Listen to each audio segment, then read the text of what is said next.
सोचिए दोस्तों, अगर 400 साल पहले कुछ जहाज भारत न आते तो शायद भारत का इतिहास आज कुछ और ही होता। एक छोटी सी व्यापारिक कंपनी जिसने सिर्फ मसाले और कपड़ा खरीदने आए थे, वही बाद में इस देश की किस्मत पर राज करने लगी। आखिर अंग्रेज भारत आए कैसे? आज हम उस सफर को जानेंगे जिसने भारत को सोने की चिड़िया से गुलाम बना दिया। 16वीं सदी का भारत धन, वैभव और सभ्यता में सबसे आगे। यूरोप के देश भारत को सोने की चिड़िया कहते थे। सबसे पहले आया पुर्तगाल का वास्को दा गामा। 1468 में कालीकट की धरती पर उतरा।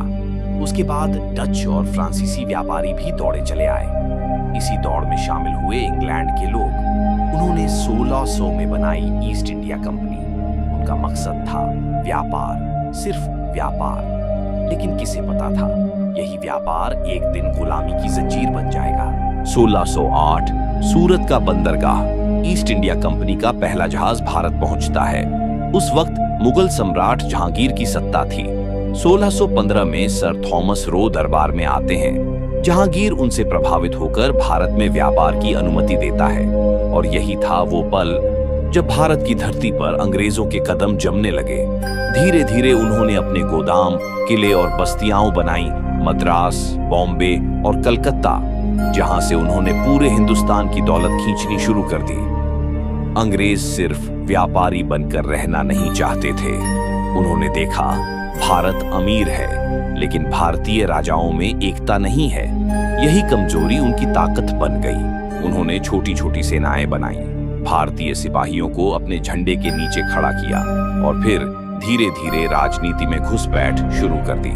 अब अंग्रेज सिर्फ सौदागर नहीं थे बल्कि सत्ता के खिलाड़ी बन चुके थे। 1757 बंगाल का मैदान, यहाँ हुआ प्लासी का युद्ध। एक तरफ बंगाल का नवाब सिराजुद्दौला, दूसरी तरफ अंग्रेज और बीच में था विश्वासघात।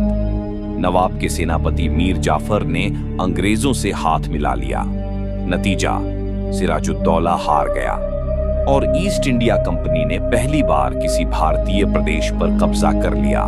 यही वह दिन था दोस्तों जब भारत की किस्मत बदलनी शुरू हो गई। 1764 बक्सर का युद्ध। अंग्रेजों के सामने 3 ताकतें थीं, मुगल सम्राट शाह आलम द्वितीय, अवध का नवाब शुजा-उद-दौला और मीर कासिम।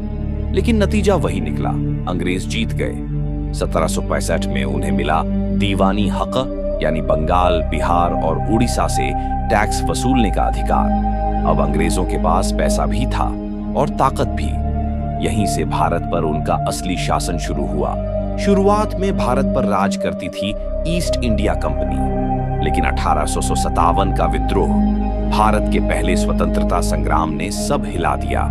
विद्रोह भले ही असफल रहा, लेकिन इसके बाद ब्रिटिश सरकार ने सीधे भारत की कमान अपने हाथों में ले ली और भारत ब्रिटिश साम्राज्य का सबसे अहम हिस्सा बन गया। भारत की संपत्ति, उद्योग और संसाधन सब लूट लिए गए।